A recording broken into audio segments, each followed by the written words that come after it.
Los adultos, si me acompañan a Primera de Samuel capítulo 14, va a ser el texto que vamos a estar estudiando en la mañana de hoy. Amén.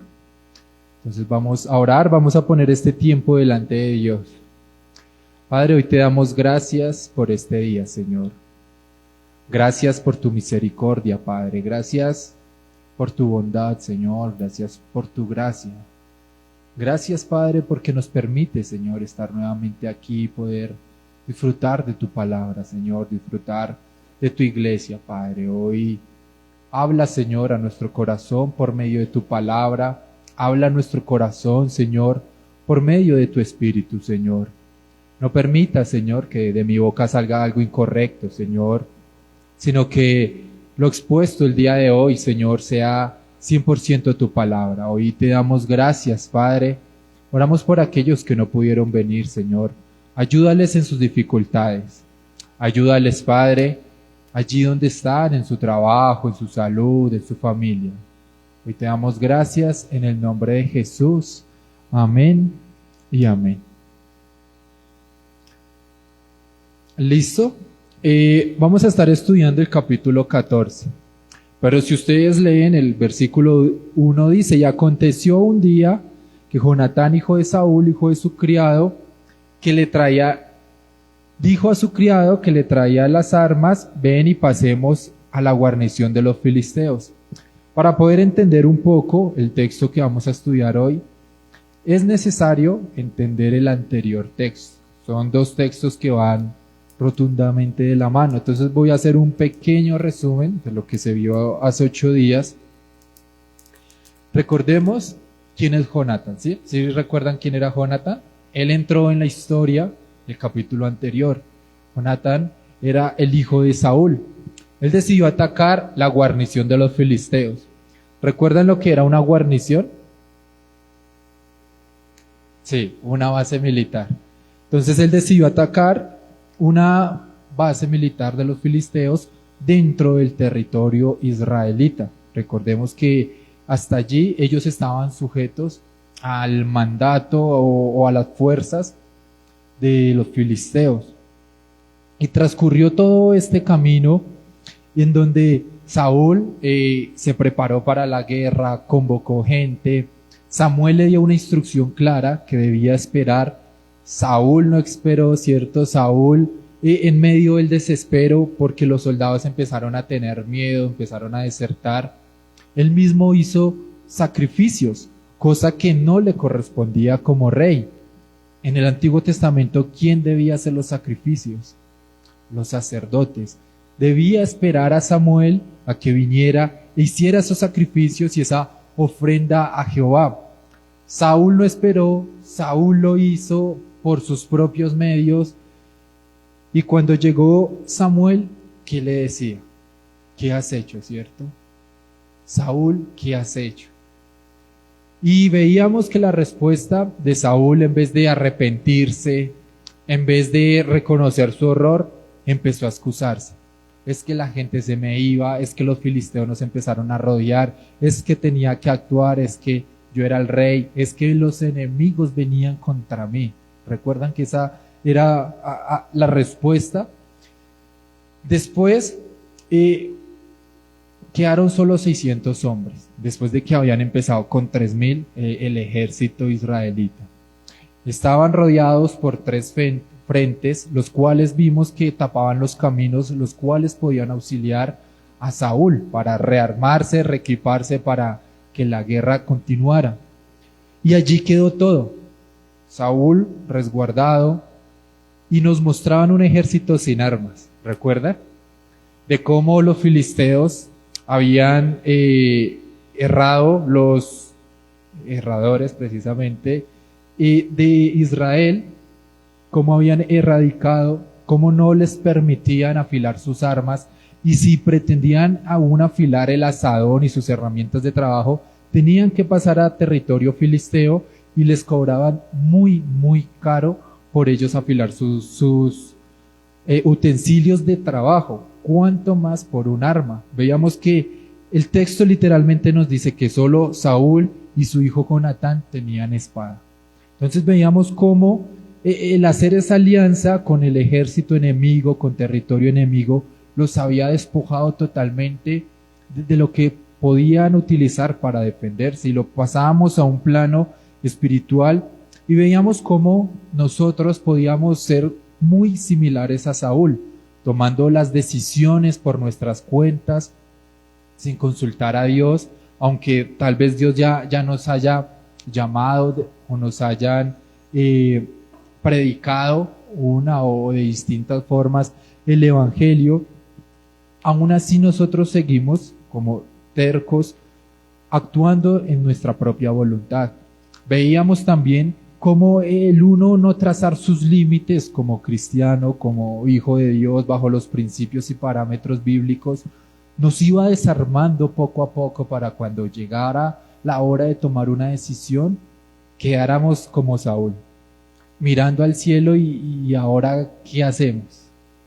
No preparándonos correctamente para tomar las decisiones cuando de verdad debíamos tomarlos. Y en ese contexto terminó el capítulo 13. Y aquí da la continuación. Y literalmente dice: y aconteció un día, Jonatán, hijo de Saúl, dijo a su criado, que le traía las armas: ven y pasemos a la guarnición de los filisteos, que está en aquel lado. Y no lo hizo saber a su padre. Y Saúl se hallaba al extremo de Gabaa, debajo de un granado que hay en Migrón, y la gente que estaba con él eran como 600 hombres. Vemos que retoman la historia, ¿no? Los 600 hombres que quedaron del capítulo 13 continúan en el capítulo 14. Vemos que la guerra que empezó en el capítulo 13 fue porque Jonatán atacó una guarnición. Ahora vemos que Jonatán sigue como en ese mismo espíritu de querer atacar las bases filisteas que estaban dentro de Israel. En ese orden de ideas,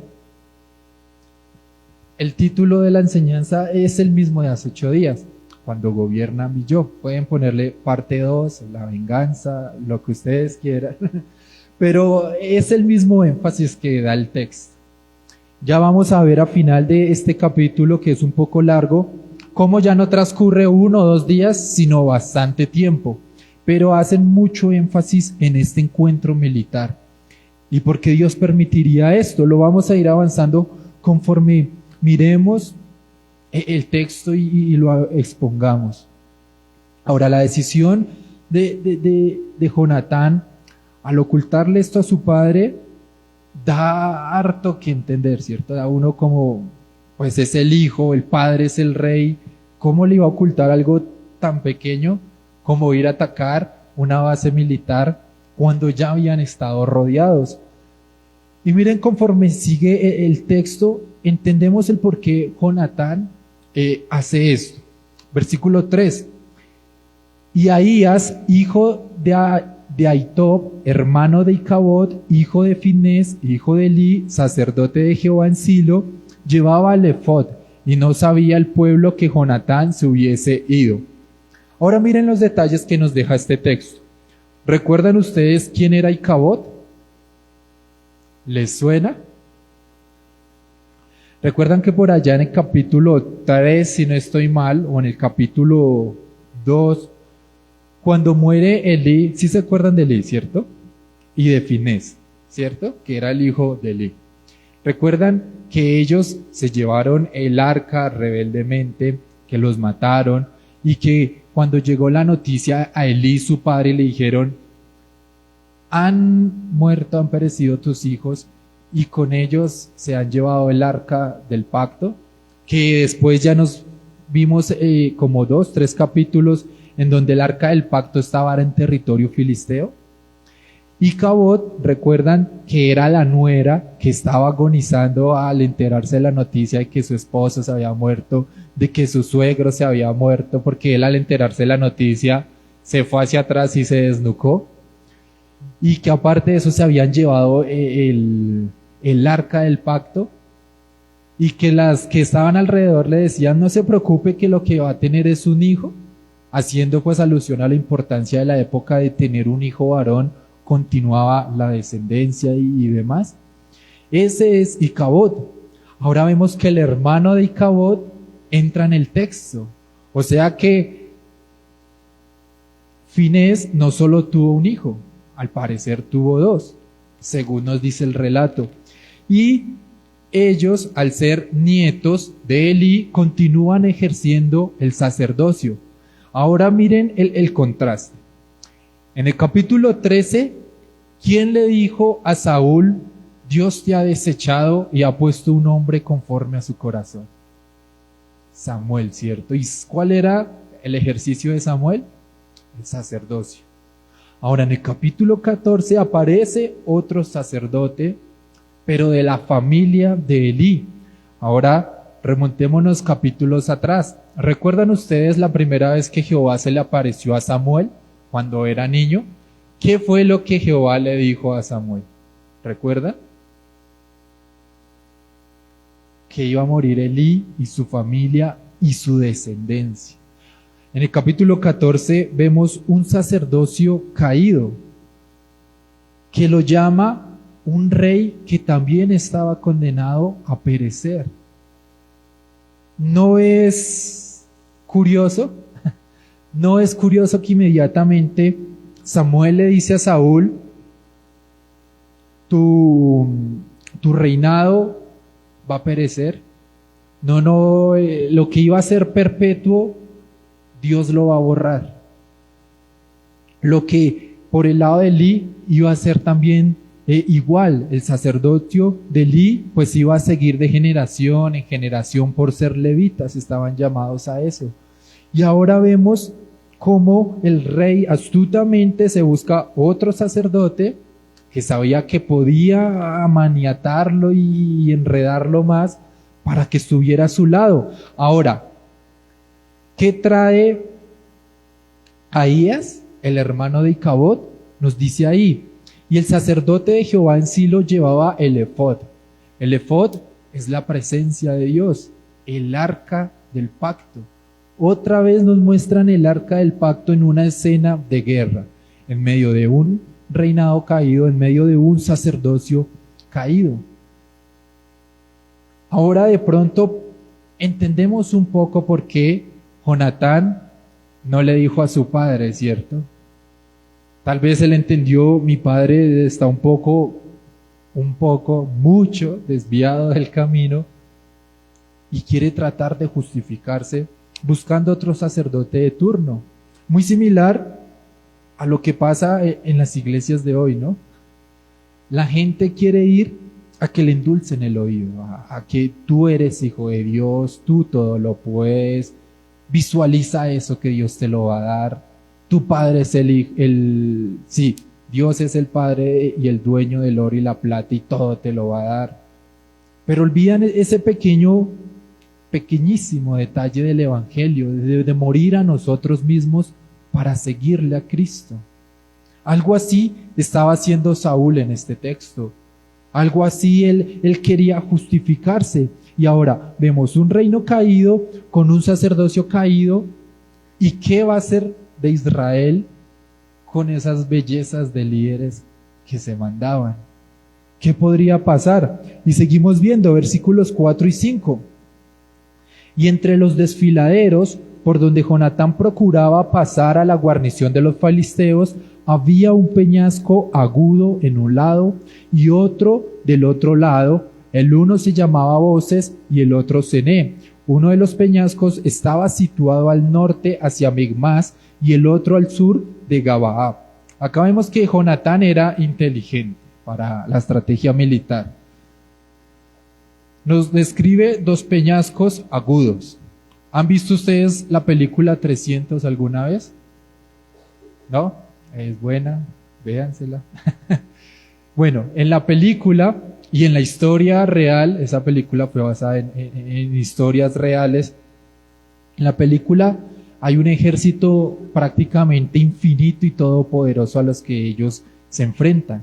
Y la estrategia que utilizan es ir precisamente a un peñasco, a un lado de la montaña, en algo como si fuera una entrada, y por más que el ejército fuera infinito, pues no podían pelear todos al tiempo porque el territorio no lo permitía, y eso igualaba un poco más las condiciones. Algo así vemos que Jonatán buscó, un desfiladero agudo, dice, en donde pudieran pelear probablemente 2 para 2. Así el ejército filisteo los multiplicara 10-1, fue que vimos hace 8 días. Bueno, era algo exagerado. Eso le da un poco de ventaja militar. Seguimos, versículos 6 al 10. Y dijo pues Jonatán a su paje de armas: ven, pasemos a la guarnición de estos incircuncisos. Quizás haga algo Jehová por nosotros, pues no es difícil para Jehová salvar con muchos o con pocos. Aquí vemos que la actitud era noble de parte de Jonatán, ¿verdad? Él entendía, cuando habla y se refiere a los filisteos como incircuncisos, ¿a qué se refería? ¿Recuerdan lo que estamos viendo en el pacto? La circuncisión era parte del pacto para los escogidos de Dios. Al llamarle incircuncisos, simplemente era que estaban en contra de la voluntad de Dios. Y eso lo entendía él. Por eso él dice: ahora quizás haga algo Jehová por nosotros, pues no es difícil para Jehová salvar con muchos o con pocos. Posiblemente ellos conocían la historia de... se me olvidó el nombre, el mechudo. Sansón. Gracias. De cómo Sansón, él solo muchas veces acababa con los filisteos, ¿cierto? De pronto la historia de Gedeón, de pronto la historia de cómo Moisés, al creerle a Dios, liberó al pueblo de Egipto. Tal vez eso era lo que pensaba Jonatán, y de cómo él sabía que si depositaba su confianza en Dios y trataba de hacer la voluntad de Dios, de pronto Dios iba a hacer el milagro una vez más. Y aquí vemos esa confianza de parte de Jonatán.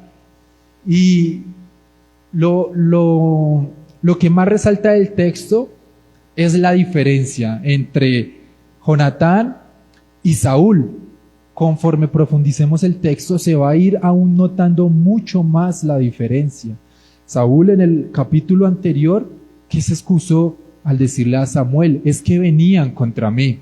Y aquí Jonatán ataca a los filisteos ¿con qué excusa? Vamos al campamento, a la guarnición de los incircuncisos, de aquellos que están en contra de la voluntad de mi padre. Si ven esas diferencias que se empiezan a marcar en el texto, versículo 7, y su paje de armas le respondió: haz todo lo que tienes en tu corazón. Ve, pues aquí estoy contigo a tu voluntad. Dijo entonces Jonatán: vamos a pasar a esos hombres y nos mostraremos a ellos. Si nos dijeren así: esperad hasta que lleguemos a nosotros, entonces nos estaremos en nuestro lugar y no subiremos a ellos. Mas si nos dijeren así: subid a nosotros, entonces subiremos, porque Jehová los ha entregado en nuestra mano, y esto nos será por señal. Es un texto confuso, ¿cierto? Porque uno podría suponer bajo estos versículos y empezar a pedir señales. Entonces, ejemplo, a aquellos que están solteros, entonces, si me habla una muchacha con un moño al lado derecho, de camisa roja, esa va a ser la esposa que Dios tiene para mí. Y podemos empezar a caer en tales ridiculeces. Ahora, recordemos que Israel estaba demasiado caído espiritualmente, por más que Samuel se levantó y predicó desde el norte hasta el sur, lo vimos en los primeros capítulos. La dureza era tanta que desecharon a Dios como rey. No era claro, aunque la intención era buena y noble, y Dios tuvo mucha misericordia de Jonatán, no aconsejo, y la Biblia no aconseja, que empiecen a pedir señales raras y para saber si Dios les habla o Dios no les habla, o si es la voluntad de Dios o no es la voluntad de Dios. La voluntad de Dios ya ha sido revelada desde el principio hasta el final. Por algo nos dio su palabra desde Génesis hasta Apocalipsis. No tenemos que entrar en tal vez para nosotros suena ridículo lo que hizo Jonatán, pero Dios lo usó en ese tiempo. Además, en ese tiempo ellos no tenían ni siquiera el Antiguo Testamento escrito. Es más, esto que estamos leyendo lo escribieron años después, de pronto hasta siglos después de cuando ocurrieron los hechos. Entonces, lo que tenía Jonatán era muy limitado para saber si era la voluntad de Dios o no era la voluntad de Dios. Ahí yo creo que Dios tuvo misericordia fue por su intención, por querer hacer la voluntad de Él, por confiar y tener la fe que tal vez su padre no demostró tener.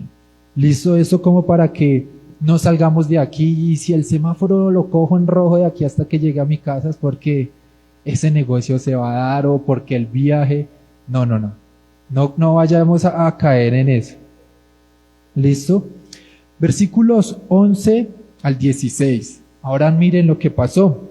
Se mostraron pues ambos a la guarnición de los filisteos, y los filisteos dijeron: he aquí los hebreos que salen de las cavernas donde se habían escondido. ¿Recuerdan que en el capítulo anterior, al ver el numeroso ejército, se escondieron?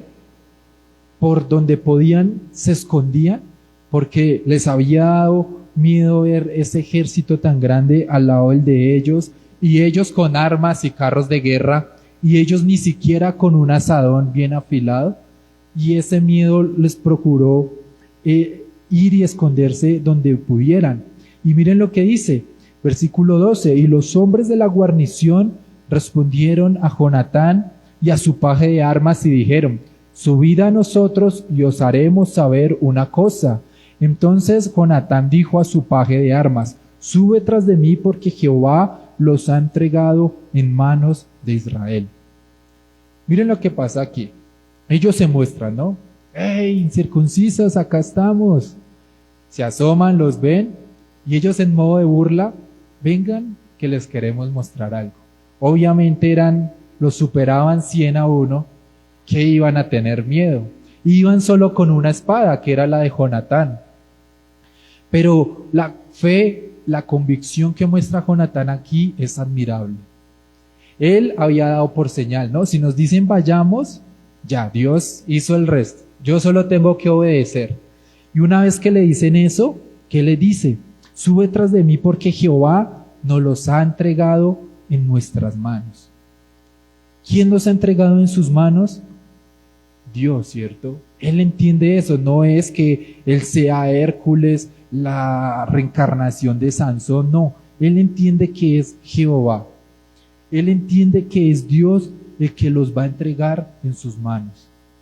Y se va con esa convicción que Dios le ha dado. Y subió Jonatán trepando con sus manos y sus pies, y tras de él su paje de armas, y a los que caían delante de Jonatán, su paje de armas que iba tras él los mataba. Y fue esta la primer matanza que hicieron Jonatán y su paje de armas, como 20 hombres en un espacio de una media yugada de tierra. Y hubo pánico en el campamento y por el campo, y entre toda la gente de la guarnición y los que habían ido a merodear, también ellos tuvieron pánico, y la tierra tembló. Hubo pues gran consternación. Y los centinelas de Saúl vieron desde Gabaa de Benjamín cómo la multitud estaba turbada e iba de un lado a otro y era deshecha. Miren lo que pasa allí. Primero nos da las características, ¿no? Ellos subiendo el peñasco con sus 2 manos, con sus 2 pies. No sé cómo hacía Jonatán para acabar con ellos, pero era tan agudo, era tan estrecho el peñasco, que dice que en un espacio de media yugada de tierra, en otras versiones, miren cómo lo describe,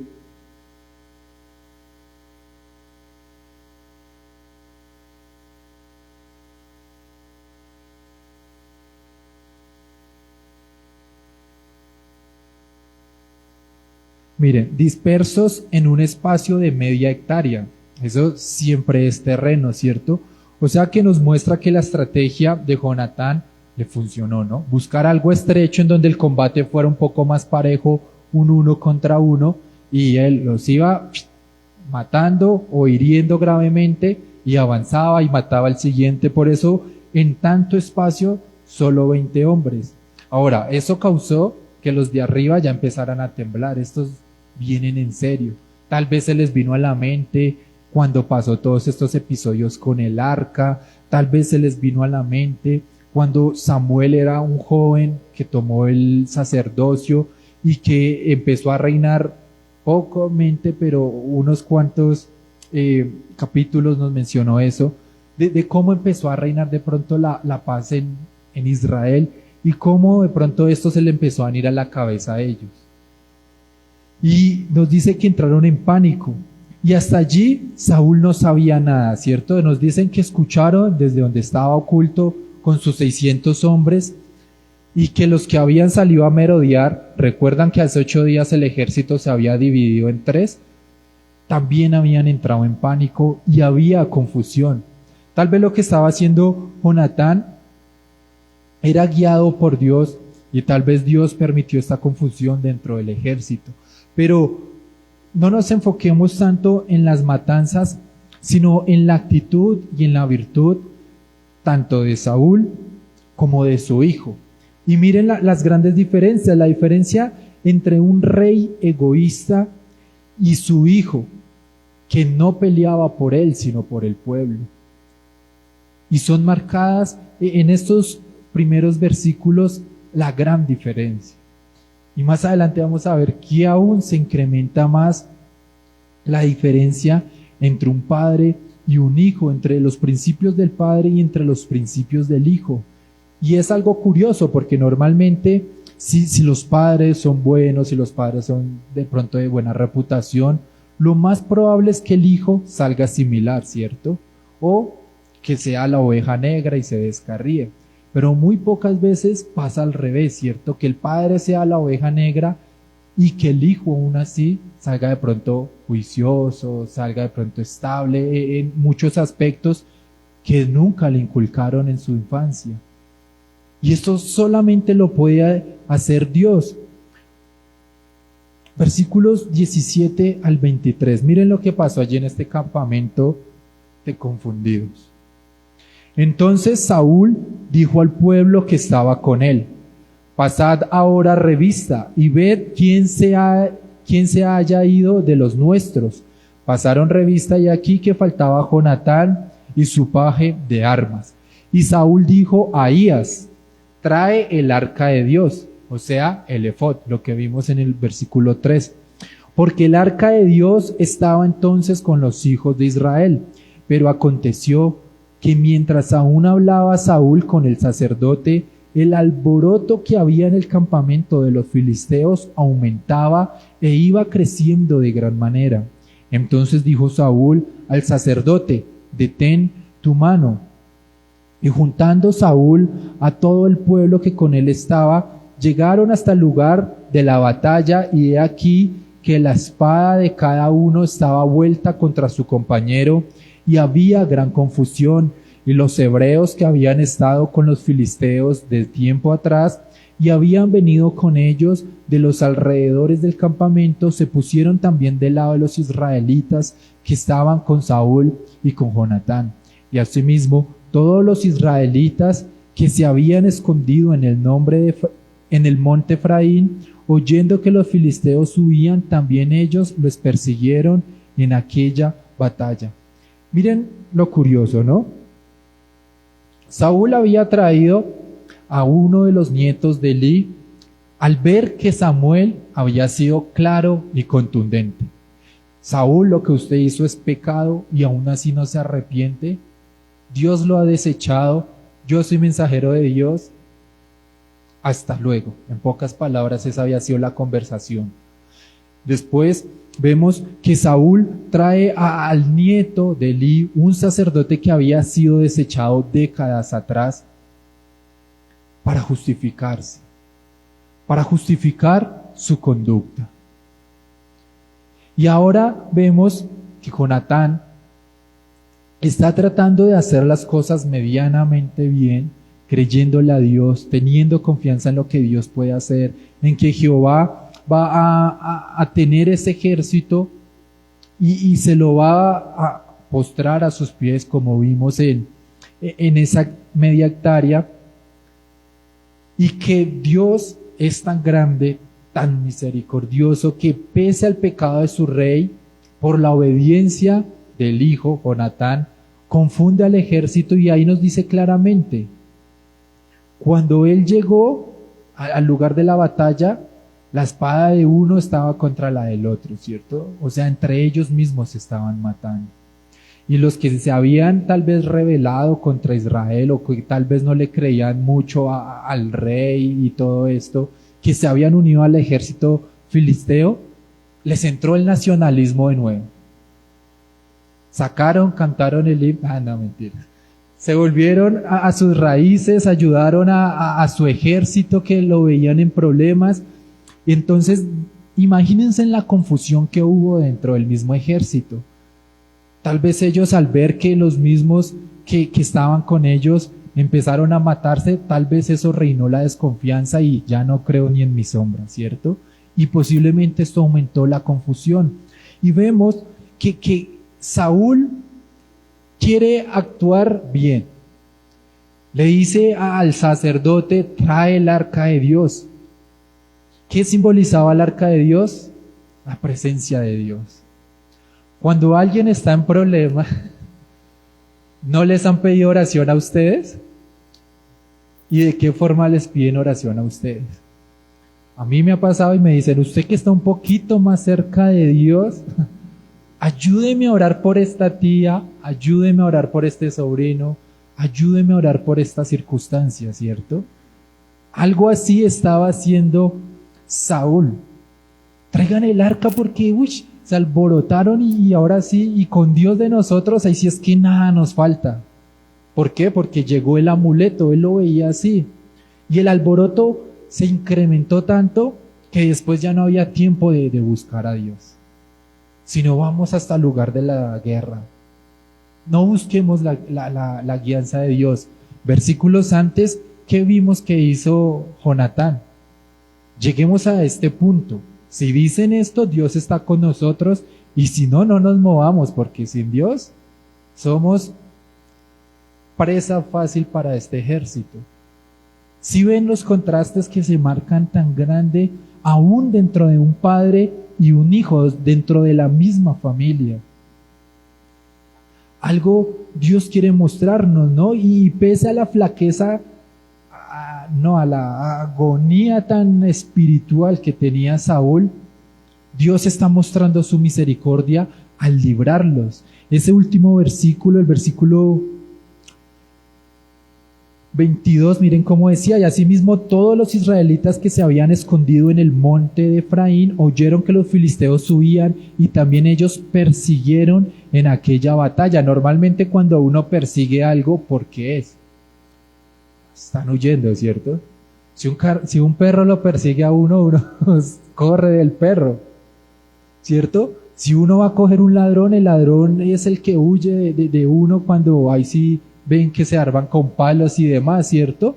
O sea que aquí no solo había confusión, sino ya se habían rendido, estaban huyendo. Y ellos ahí sí, al ver que estaban huyendo, sacaron su asadón mal afilado y ahí sí a perseguirlos. Ahí sí tenían fe. Ahí sí creían en Dios, y este panorama es el que nos refleja hasta este punto de la historia. De esta forma Dios actúa no por la flaqueza y la raquítica vida espiritual de su rey Saúl, sino por la fe y la valentía de su hijo Jonatán. Versículo 24. Pero los hombres de Israel fueron puestos en apuro aquel día, porque Saúl había jurado al pueblo diciendo: cualquiera que coma pan antes de caer la noche, antes que haya tomado venganza de mis enemigos, sea maldito. Y todo el pueblo no había probado pan. Qué hermoso rey, ¿cierto? Todo un estratega militar brillante. Vamos a la guerra sin comer. Eso es como decirles a los que van a jugar la final de un mundial: Si no me ganan ese partido, nadie come hasta que no me ganen el partido. Solo que bueno, en el campo deportivo se pierde un trofeo y ya aquí estaban arriesgando sus propias vidas. ¿Y cuál fue la promesa que hizo Saúl? Miren lo que dice. Y cualquiera que coma pan antes de caer la noche, antes que haya tomado venganza de mis enemigos. Un rey totalmente egoísta, de mis enemigos. Y cuando hablaba con Samuel, es que vienen contra mí. Es que yo. Muchas veces nosotros no somos tan diferentes de Saúl, ¿cierto? Nuestro yo es más fuerte que la palabra de Dios. Nuestro yo muchas veces es más fuerte que la misma voluntad de Dios. Y esto empieza a abrir un poco la brecha entre nuestra vida espiritual, entre Dios y entre nosotros. Y aunque Saúl seguía siendo rey, él ya era desechado. Mucho cuidado porque aunque nosotros vengamos a la iglesia, ¿será que Dios nos ha desechado por nuestra actitud? Aunque nosotros tratemos de ser buenas personas, ¿será que Dios nos ha desechado por nuestra actitud? Tal vez al no haber sido radicales con nuestro pecado a tiempo cuando Dios lo dijo, en no buscar tal vez el arrepentimiento continuo. Ahorita cuando Katy hablaba del arrepentimiento, yo decía, ¿será que me vio el cuaderno de los apuntes? Porque el texto es claramente eso, lo que está pasando en la vida de Saúl, en su familia y en todo el territorio que estaba gobernando, simplemente era porque no se había arrepentido. Y el versículo 24 es muy clave, dice, pero los hombres de Israel fueron puestos en apuro. ¿Recuerdan cuando Samuel les dijo, cuando los ancianos se reunieron y les dijo, queremos un rey para ser como las otras naciones? Y que él se fue bravo y dijo, bueno, igual voy a consultar a Dios. Y Dios les dijo, si eso es lo que quieren, dáselos, pero diles claramente las consecuencias de lo que va a ser un rey en Israel. Y Samuel vino y les dijo, ese rey los va a poner en apuros, ese rey no va a ser Dios porque ustedes han desechado a Dios y demás. Y cuando vengan a arrepentirse, Dios ya no los escuchará. Aquí dice claramente, pero los hombres de Israel fueron puestos en apuro, en la batalla. Hoy en día tal vez nosotros como cristianos no salimos con nuestra espada a matar filisteos incircuncisos, pero en el plano espiritual la Biblia es clara, ¿no? Peleamos una batalla a diario. ¿Y qué tal nosotros, tal vez por no haber querido escuchar la voluntad de Dios en su tiempo, tal vez por no dejar que el reinado de Dios reine en nuestra vida, cuando llegue el tiempo de la debilidad, el tiempo de una situación difícil, estemos en apuros por nuestras propias decisiones? Y después ahí sí, pero ¿por qué yo si todos los domingos voy a la iglesia? Y hacemos cara así, casi que llorando. Después, ¿por qué yo? Sí. Yo no tomo, yo no fumo, yo no robo, yo no mato. Y no entendemos esto. ¿Recuerdan cómo predicaba Juan el Bautista? ¿Cómo él presentaba a Cristo? Arrepentidos porque el reino de los cielos se ha acercado. ¿Y el reino de los cielos quién era? Cristo mismo, ¿no? El evangelio hecho carne, literalmente estaba caminando en ese tiempo. Hoy en día, aunque nosotros no vemos a Cristo con nosotros caminando físicamente, Él nos ha dejado todo para seguirle. Todo. Aún más que Jonatán, aún más que Daniel, aún más que Moisés, aún más que el mismo Pablo, nos lo ha dado todo. Ni Pablo ni los grandes hombres de la Biblia tuvieron la Biblia como nosotros hoy en día. ¿Qué excusa podríamos sacar nosotros? Como Saúl, queremos muchas veces ayudarle a Dios con nuestras decisiones. Y cuando las cosas no salen, ahí sí venimos con el rabo entre las piernas como los perritos. Pero es que yo sí voy, pero es que yo sí hago, pero es que yo sí busco. Versículos 25 al 29. Y todo el pueblo llegó a un bosque, donde había miel en la superficie del campo. Y entró pues el pueblo en el bosque, y he aquí que la miel corría, pero no hubo quien la hiciera llegar a su mano, de su mano a su boca, porque el pueblo temía el juramento, lo que había hecho el rey egoísta, ¿no? Pero Jonatán no había oído cuando su padre había juramentado al pueblo, y alargó la punta de una vara que traía en su mano, y la mojó en un panal de miel, y llevó su mano a su boca, y fueron aclarados sus ojos. Entonces, cuando uno del pueblo, diciendo, tu padre ha hecho jurar solemnemente al pueblo, diciendo, maldito sea el hombre que tome hoy alimento, y el pueblo desfallecía, respondió Jonatán, mi padre ha turbado el país, ved ahora cómo han sido aclarados mis ojos por haber gustado un poco de esta miel. Tiene mucha más relevancia el versículo 24, ¿cierto? Este juramento tan egoísta.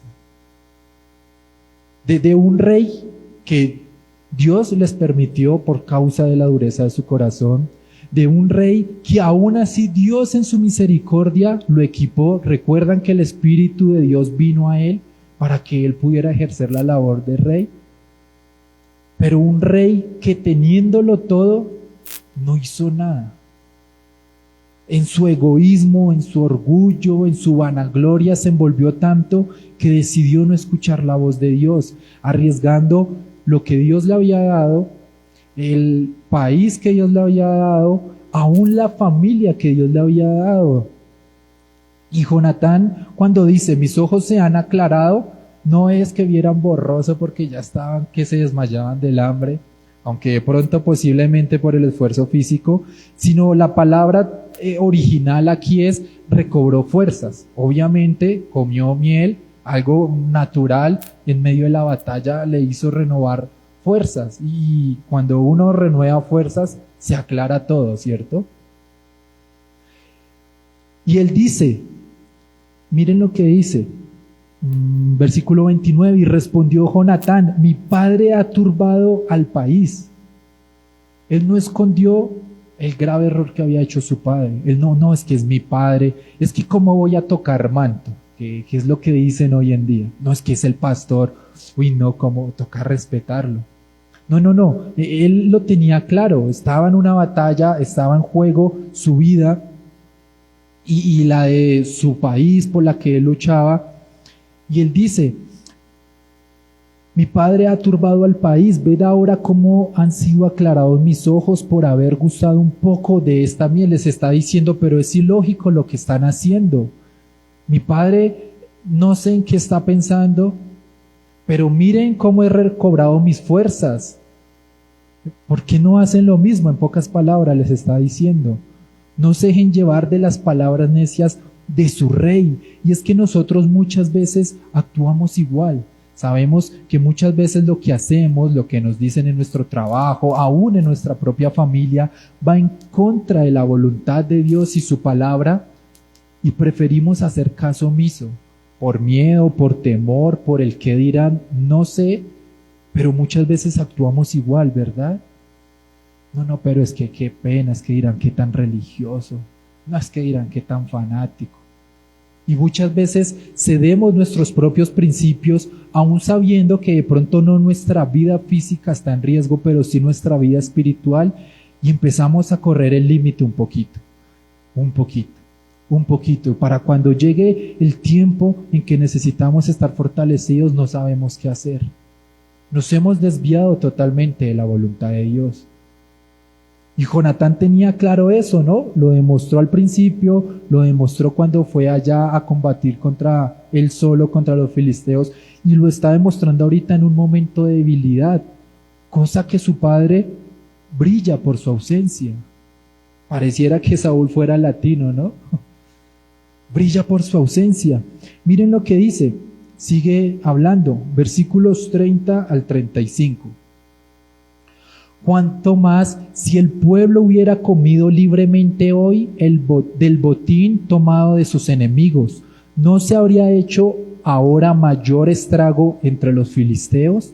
E hirieron aquel día a los filisteos desde Migmas hasta Ajalón, pero el pueblo estaba muy cansado, y se lanzó el pueblo sobre el botín, y tomaron ovejas, y vacas, y becerros, y los degollaron en el suelo, y el pueblo los comió con sangre. Y le dieron aviso a Saúl, diciendo: el pueblo peca contra Jehová, comiendo la carne con la sangre. Y él dijo: vosotros habéis prevaricado. Rodadme ahora acá a una piedra grande. Además dijo Saúl: esparcidos por el pueblo, y decidles que me traigan cada uno su vaca y cada cual su oveja, y degolladlos aquí y comed, pero no pequéis contra Jehová comiendo la carne con la sangre. Y trajo todo el pueblo cada cual por su mano su vaca aquella noche, y las degollaron allí. Y edificó altar a Jehová, y edificó Saúl altar a Jehová, y este altar fue el primero que edificó a Jehová. Si solo leyéramos esos versículos, si ignoráramos los 13 capítulos y medio que hasta aquí hemos estudiado de Samuel, si no supiéramos cómo termina el reinado de Saúl, creeríamos que Saúl fue un rey admirable, ¿no? ¿Cómo van a pecar contra Dios? ¿Cómo se les ocurre hacer esa maldad? ¿En qué están pensando, manada de pecadores? No pequen así contra Jehová. Vengan y hacemos un altar, pero no pequen a Jehová. Qué hipócrita, ¿cierto? La actitud de Saúl. Qué hipócrita. Un capítulo antes le dio igual que Dios lo haya desechado a él y a su reino y a su familia. Unos cuantos versículos atrás le dio igual consultar o no consultar a Dios para sus decisiones en cuanto al ejército. Es más, la decisión tan egoísta que él tomó de no dejar que el pueblo se alimentara para ir a la guerra es la que los lleva a pecar. ¿Se dieron cuenta? El pueblo estaba desfalleciendo, estaba cansado. ¿Qué hicieron? Tomaron del botín y ahí sí se les olvidó el juramento. Miren lo que puede causar una actitud tan religiosa y tan hipócrita en una iglesia, en una familia, aún en una nación. Recuerdo campañas atrás presidenciales a santos yendo a buscar votos a las iglesias cristianas, y cuando hubo la época de sequía, ¿no estaba Ara con chamanes allá? Cualquier parecido con la realidad. Eclesiastés dice: no hay nada nuevo debajo del cielo. Nuestra naturaleza es igual. Somos humanos, no es que Santos es un pecador y ese Saúl era igual. Yo creo que era Saúl Santos. No. Si Dios pone estos textos, si Dios preserva estos textos, es para hablar a nuestra vida. No piensen en el vecino. Uy, si este comiera miel, le hace falta abrir los ojos. No. Pensemos en nosotros. Posiblemente, ¿qué estamos haciendo en contra de la voluntad de Dios? Que nuestros ojos no han sido aclarados. ¿No se han puesto a pensar? Uno muchas veces piensa en todos menos en uno. Eso es ser egoísta hasta con uno mismo. Buscar el arrepentimiento para otros antes de buscarlo uno mismo. ¿Quién se va a salvar? Que se arrepiente y cree en Cristo. Y pensar en otros para que se arrepientan antes de yo arrepentirme puede ser lo más egoísta que estoy haciendo conmigo mismo. Y las consecuencias pueden ser devastadoras. Mire lo que hizo el no arrepentimiento de Saúl. ¿Hasta dónde hemos llegado? ¿Hasta dónde ha progresado este no arrepentimiento de Saúl? Créanme que cuando Katy hablaba ahorita del arrepentimiento, se me venía la enseñanza a la mente y ayúdame a ver cuándo no me arrepiento a tiempo. Ayúdame a ver tal vez cuánto mi arrepentimiento solo es de palabras y no de acciones. Porque podemos caer en lo mismo. Y estos espejos Dios los permite precisamente para que nosotros no caigamos en esto. Versículos 36 al 37. Miren cómo sigue la historia. Y Saúl dijo: descendamos de noche contra los filisteos y los saquearemos hasta la mañana y no dejaremos de ellos ninguno. Y ellos dijeron: haz lo que bien te pareciere. Ahí sí son sumisos, ¿no? Dijo luego el sacerdote: acerquémonos a Dios. ¿Quién dijo acercarse a Dios? Fue el sacerdote. Otra vez Saúl, la avaricia. Así como cuando veíamos Rico MacPato, que sus ojos se le hacía pesos, así estaba Saúl. No, ya los debilitamos, ya ahora sí ya comieron del botín, pues vamos y aprovechemos. Eso es de Dios, hagámosle. ¿Cuántas veces nos parecemos a eso? Versículo 37, y Saúl consultó a Dios: descenderé tras los filisteos, ¿los entregarás en manos de Israel? Ahí sí. 2 capítulos enteros pensando en mi yo, es que vienen contra mí, es que mis enemigos. Y ahora sí viene Santico delante de Dios y del pueblo, porque recuerden, cuando Samuel lo confrontó estaban solo ellos dos. Ahí sí vive de apariencias, podríamos decirlo. Los entregarás en mano de Israel, mas Jehová no le dio respuesta aquel día. Obvio, ya le había dado la respuesta por medio de Samuel. Y aún aquí él quería fingir algo. Versículos 38 al 40. Y entonces dijo Saúl: venid acá todos los principales del pueblo y sabed y ved en qué ha consistido este pecado hoy. Se puso espiritual el hombre. No, esto no lo podemos permitir aquí. En pocas palabras, mientras ustedes vivan bajo mi techo, no va a haber pecado. Y él pecando deliberadamente. Porque vive Jehová que salva a Israel, que aunque fuere en Jonatán mi hijo, de seguro morirá. Y no hubo en todo el pueblo quien le respondiese. Obvio, todos sabían que Jonatán había sido el primero en probar la miel por encima del juramento, pero también sabían que fue la astucia, la fe, la confianza de Jonatán quien los había librado de la muerte ese día. Obvio no iban a echar al agua al pobre Jonatán, quien ni siquiera había escuchado el juramento. Versículo 40. Dijo luego a todo Israel: vosotros estaréis a un lado, y yo y Jonatán mi hijo estaremos al otro lado. Y el pueblo respondió a Saúl: haz lo que bien te pareciera. Un pueblo tan sumiso, aún sabiendo que su rey iba mal. ¿Cuántas veces nosotros hemos pecado aún por omisión? De pronto sabemos que eso no está bien en nuestra familia, pero decidimos callarnos. No, ellos verán. Yo les he predicado, ellos verán.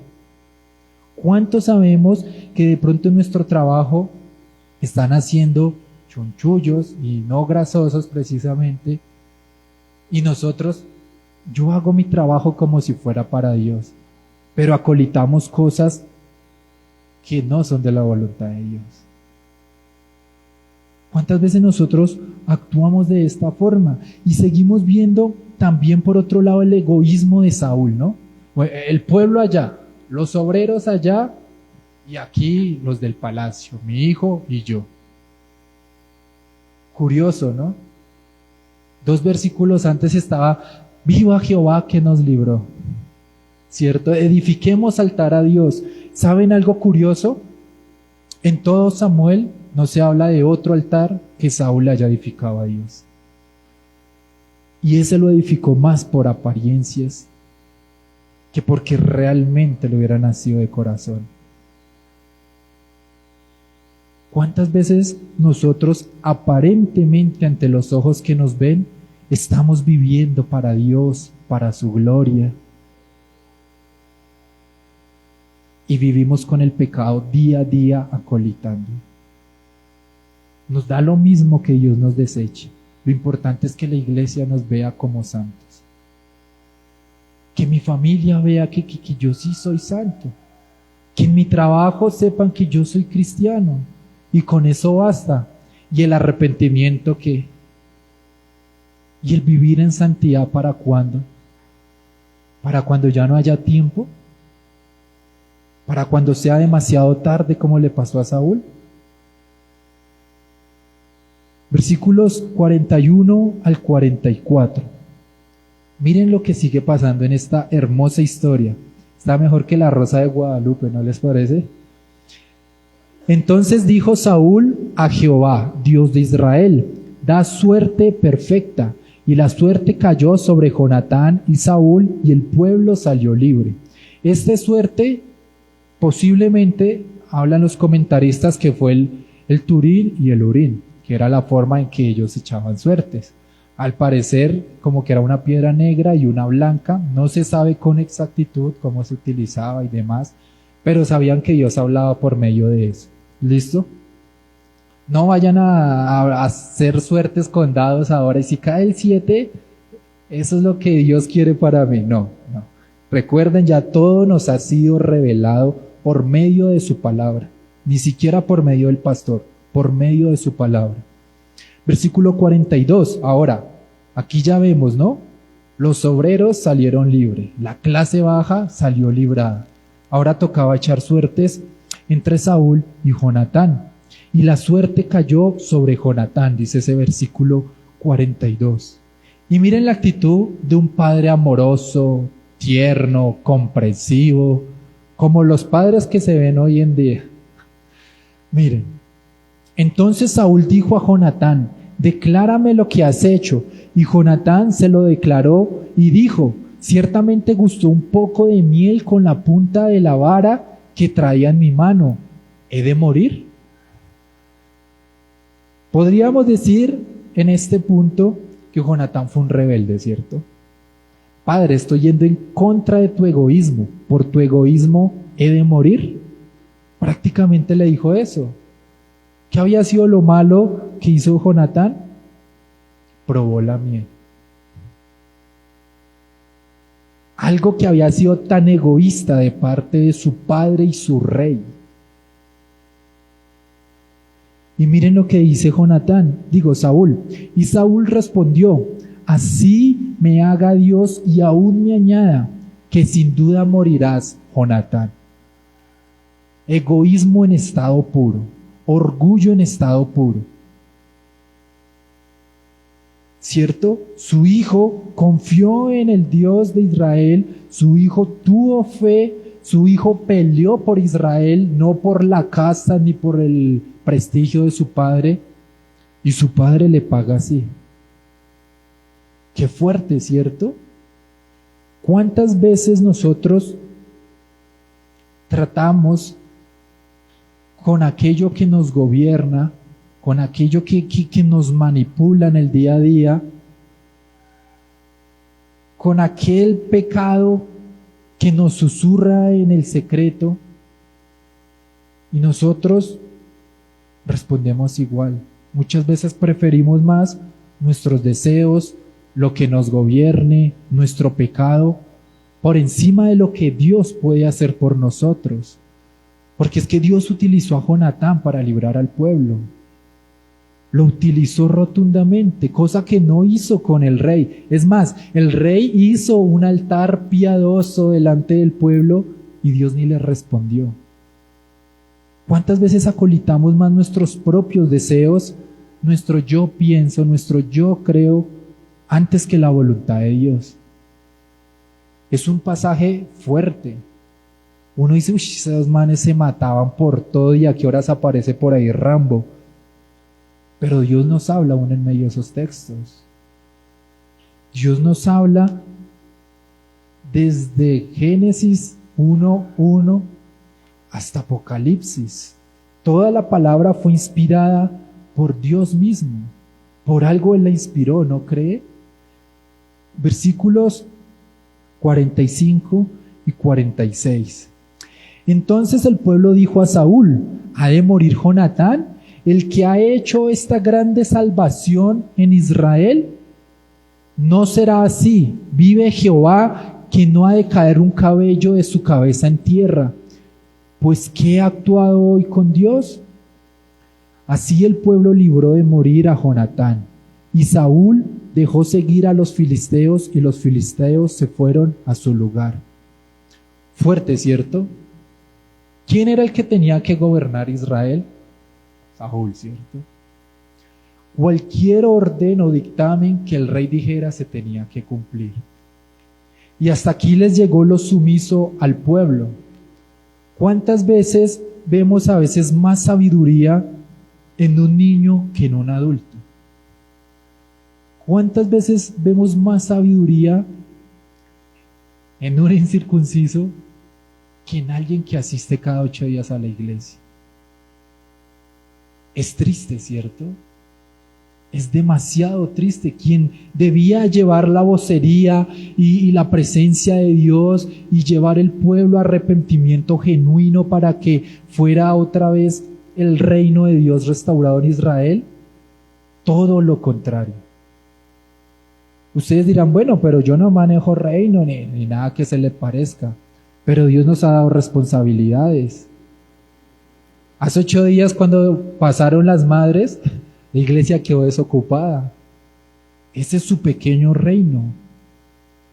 ¿Será que a veces gana el orgullo de padre, de madre? Es que yo soy su padre y me tiene que obedecer. ¿Así incite su hijo a desobedecer a la palabra de Dios? Porque eso es lo que dice el texto. Saúl lo hizo tal cual. ¿Podríamos estar nosotros cayendo en ese error sin darnos cuenta? Hay que ser cuidadosos con la gente que sigue nuestras pisadas. Aún, créame, si son buenos cristianos, o bueno, si somos buenos cristianos, aún en el trabajo hay mucha gente observando. Nuestros vecinos están, ¿y este que es cristiano a ver qué hace? Le dejé la basura en la puerta a ver qué hace. ¿Cómo reaccionamos? Es que es mi casa. No, recuerden.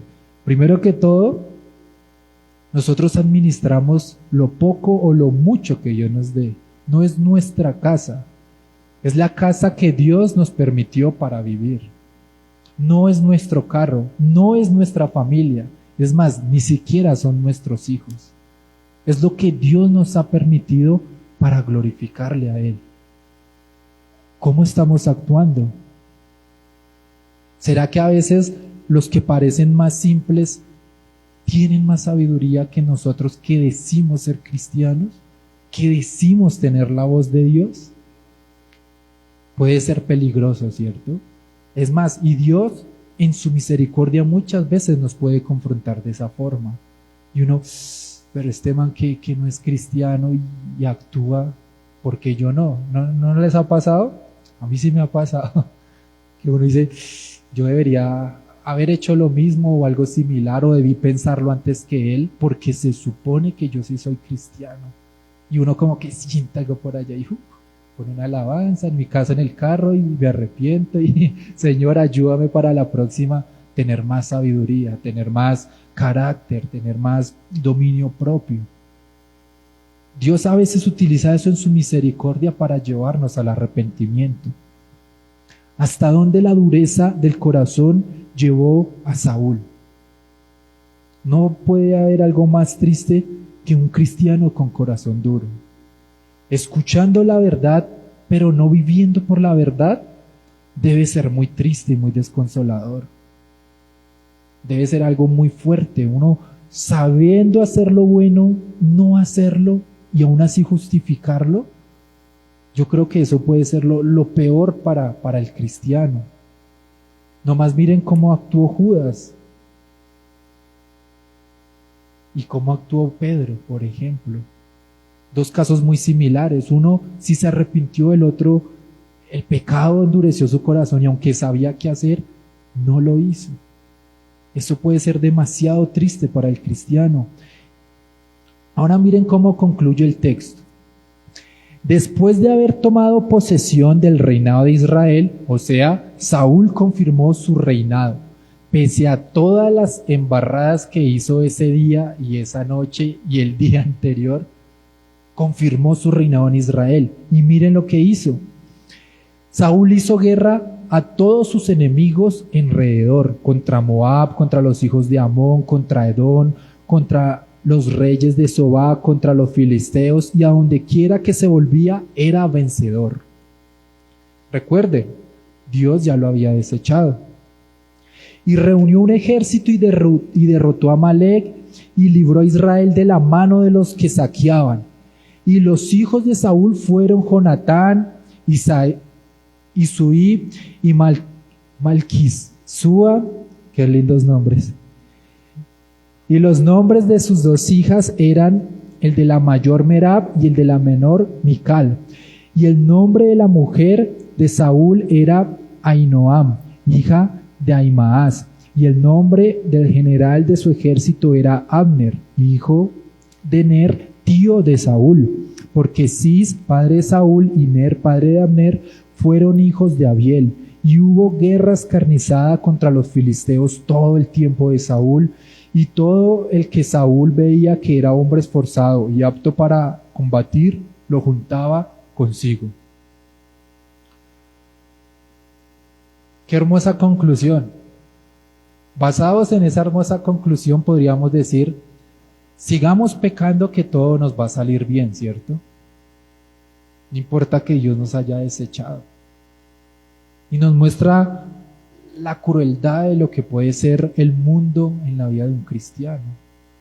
Tal vez podemos sentirnos bien porque en el trabajo nos va bien, porque en la salud nos va bien, porque nos damos los paseos que queremos, porque tal vez nunca hemos aguantado hambre y Dios está conmigo, soy hijo de Dios, Dios me bendice.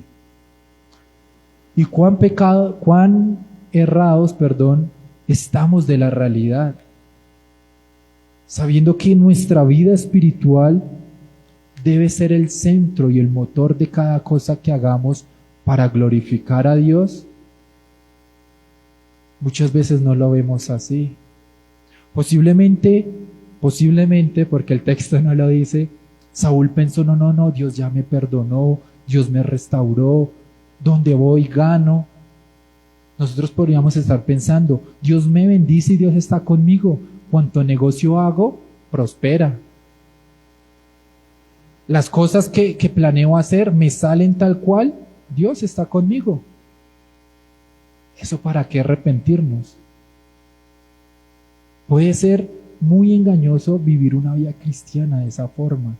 Y peor aún, el endurecimiento de corazón puede ser aún peor. Preferiría yo aguantar hambre y que ese aguantar hambre me llevara a arrepentirme de Dios, que tener manjares y no arrepentirme delante de Dios. Sería hipócrita de mí, sabiendo, enseñando lo que Dios nos ha hablado, querer más las cosas materiales o lo que es pasajero de este mundo, antes que desear los manjares espirituales. Recuerden cómo la Biblia también caracteriza la palabra como miel, dulce como la miel. Si nosotros no vemos la palabra de esa forma, que nos puede esclarecer los ojos cuando tengamos que tomar decisiones, si nosotros no vemos la palabra como espada para cuando lleguen esas batallas espirituales poder estar fundamentados,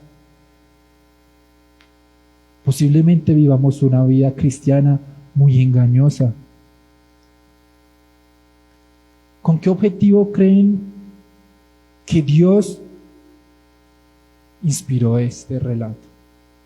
y no todas las otras guerras que hubo después donde salieron vencedores. Con reflejarnos, actuamos como Saúl o como Jonatán, que son los dos contrastes de este capítulo. ¿Buscamos la presencia de Dios o la aprobación de nuestro pueblo? Gloria a Dios, aleluya, amén. ¿Qué buscamos muchas veces? Este pasaje fue bastante confrontante, incluso lo iba a partir en dos, ya que ya lo escucharon completo. Pero es que creo que el relato completo nos hace entender mucho más el contexto de lo que Dios quería hablarnos como iglesia. Espero que Dios les haya hablado tanto como a mí. Espero que Dios, espero que Dios esté hablando, porque el libro de Samuel es demasiado profundo. Hablamos de guerra, reinados, ovejas, asnos perdidos, pero cuando extraemos el jugo del texto, ha sido bien enriquecedor.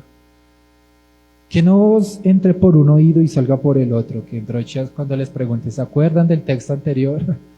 Que en blanco todo, sino que los motive a vivir para Dios, que en especial esta segunda parte los motive a arrepentirse, o nos motive a arrepentirnos como iglesia más bien.